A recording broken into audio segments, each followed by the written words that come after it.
where coping is every day you're trying to figure out now what's next. Well, you can work through grief, and you can come out on the other side, I believe, and I've seen it. I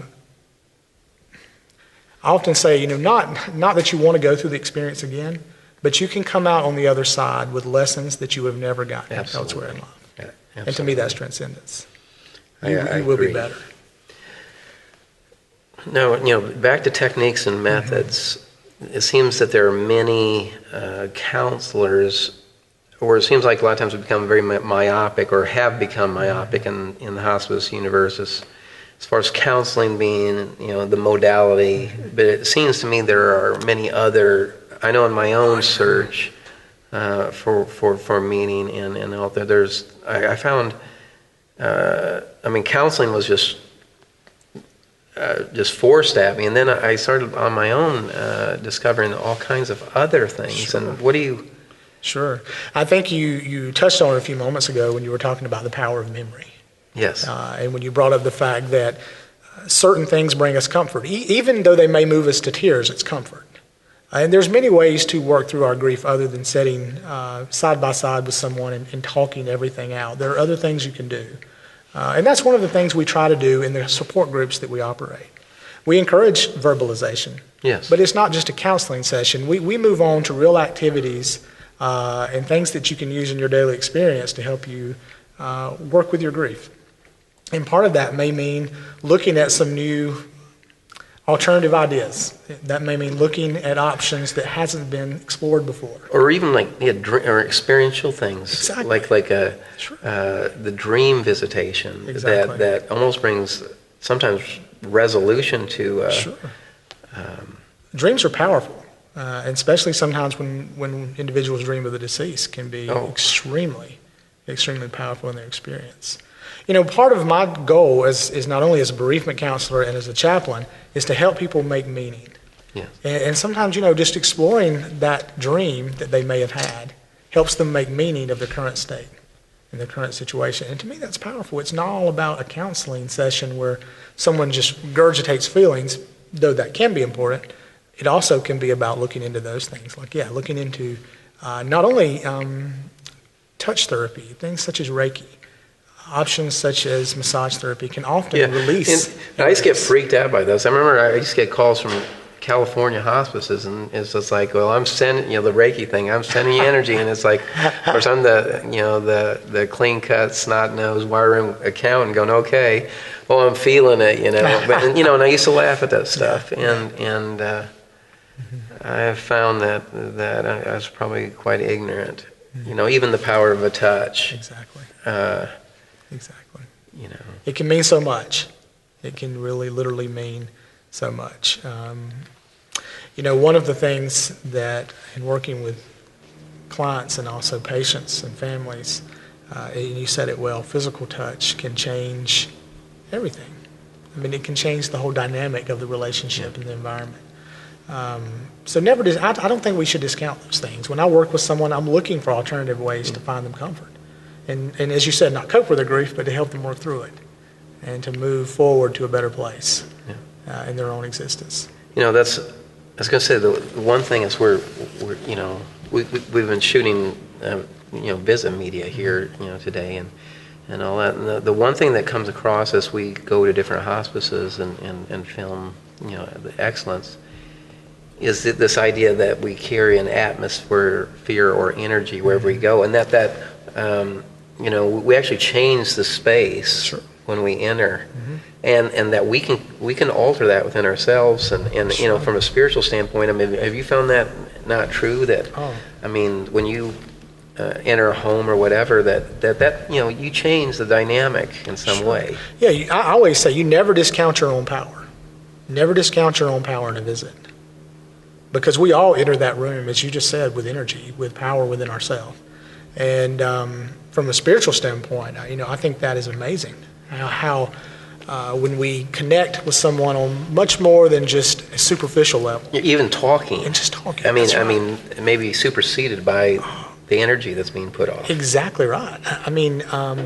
One of my favorite illustrations that I use when I'm teaching volunteers that are coming into hospice or even new employees sometimes is I said, it never ceases to amaze me at the power of silence. That has nothing to do with words. I think that's where the place of energy and existence meets at that moment. I've been in visits where initially they've been talking about superficial things, about weather, may have been talking about favorite sports teams, etc. And in that moment, you can just feel there's connection, though. You can just feel the power. And they get to that place, and I hope I've brought that in. And they bring their own to the table as well. And when that meets, it can be a spiritual experience. And I've gotten to that place in the visit where we've moved past the weather, we've moved past favorite sports teams, and we're sitting there and someone gets silent. And silence can be uncomfortable. But it's in that moment of silence where just something happens, something connects. Yeah. And someone says, I've really been needing to talk about this. And the visit moves to a different place, a different place. The relationship. Yeah, and I've always described that as, the power of silence. But I think that's also generated through energy that we bring into the visit. And where we are. Well, let me ask this: as we come to the end of this interview, what advice would you give the bereavement and spiritual experts, out in the hospice universe now? I mean, if you're going this or approaches, what would you want to say to them? I would say to those who are making these decisions in their hospice is to never discount the power of establishing a relationship with patients and family long before. It's worth the investment. I know we're known as financial folks, but again, it's being discounted when people look at their reimbursement. But exactly, and that's the struggle. Connie, you know that the struggle for hospice, any hospice, is to look at the fact that the bereavement. 13 months after the death, we're following patients and family, and the temptation is to do it with a minimal commitment because it's not being reimbursed anymore. You're not getting that money coming in on a daily, monthly basis. So the question becomes, do we begin to cut that short? I think the answer for me is a resounding no. Are we here to serve patients and their families? And if we really are, I'm with you. Are we really to write the check and do it, and do it right? And if we are, my advice would be to make that investment, establish a relationship with patients, families on the front end. I'm talking about from days from admission. Whoever your bereavement department is, whether it's your chaplains, whether you have a dedicated bereavement team, make contact with the family. Make regular visits, because that's going to establish a relationship that's going to continue to give after this patient is gone. And then we're there for the family. And we use that cliche as we'll be there for you. No. If you really mean it, then let's do it. Right. But it's going to take a commitment. It took us making some tough choices. I'm not going to lie about absolutely. But, the thing about Rutherford County is that, again, it's I don't know, there's just a feel about the place. There is a spiritual dimension. There is. Or an energy.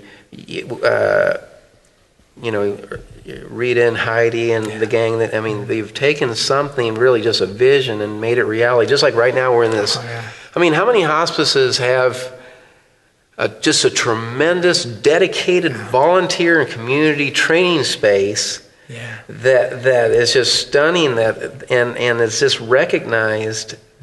That, and there's just like commitment. It is phenomenal. It's. I often tell people in the community, they ask me where I work, and I say hospice. And everyone has a great word to say about hospice. And my response that I always give is, I work with great people. And I do. Yeah, not just any hospice. No, that's right. That's exactly right. Our community here in Rutherford County has a powerful testimony to give about this hospice.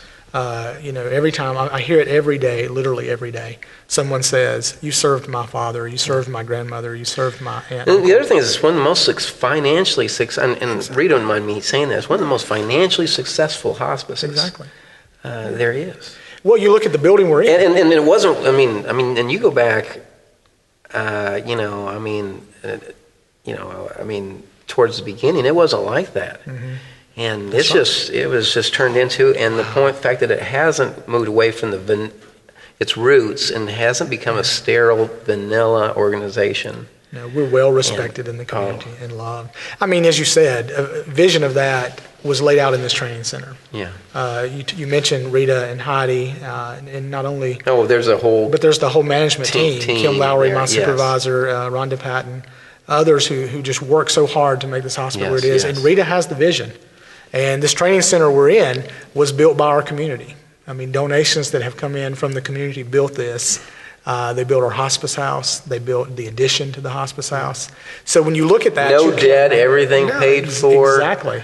And funds. And that's not all our great doing. A lot of that is Rita's great management, but a lot of that is the fact that the community believes in us that much. Yeah. That they're willing to believe what we're doing is worthwhile. Yeah. And we have quality facilities, but we have outstanding leaders that help us get to where we're going. So it's amazing. Travis, thank you very much for your time. Thank you. Thank you for coming today. Oh, no, this has been spectacular, and we've learned a lot. Well, we've learned a lot by having you here. So thank you. Thank you very much.